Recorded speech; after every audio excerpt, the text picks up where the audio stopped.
Et la lutte contre la drogue, un défi majeur dans l'espace AES, je le disais en titre, pour lutter donc efficacement contre ce fléau. Les 3 pays de l'AES et leurs partenaires, comme l'ambassade des États-Unis d'Amérique, ont organisé un atelier d'échange de haut niveau sur la problématique. Le point avec Al-Jumatina et Aboubacar Traoré. Comment lutter efficacement contre le trafic de drogue et le financement du terrorisme dans les pays de l'AES?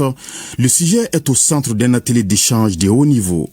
L'initiative du ministère de la Sécurité et de la Protection civile, à travers l'Office central des stupéfiants, traduit la volonté partagée de renforcer la coopération et la synergie des efforts face à des menaces transnationales qui fragilisent la paix, la sécurité et le développement des nations.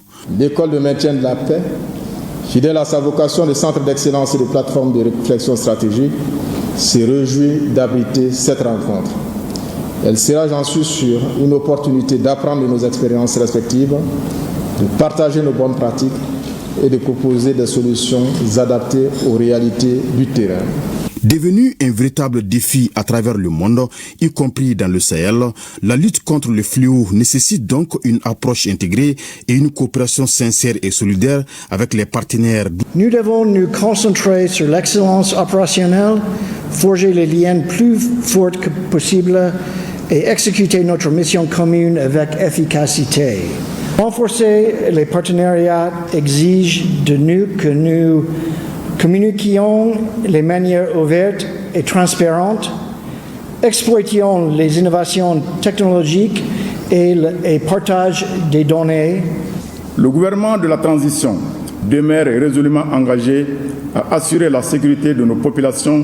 Monsieur le directeur de l'Office central des stupéfiants, au nom du ministre de la Sécurité et de la Protection civile, je vous félicite non seulement pour l'initiative d'organiser un tel atelier de formation, mais aussi pour avoir mis le focus sur des objectifs aussi ambitieux que pertinents comme le renforcement des capacités opérationnelles et judiciaires de nos acteurs, l'amélioration du partage d'informations. Un plateau d'experts très relevé avec des parcours et expériences avérées à la matière, entre autres les représentants du FBI, de l'OCS, du pôle judiciaire spécialisé, de la CENTIF ainsi que les experts du Burkina Faso et du Niger vont aborder des approches pratiques et proposeront des techniques d'enquête modernes visant à renforcer les capacités sur le terrain et devant les juridictions.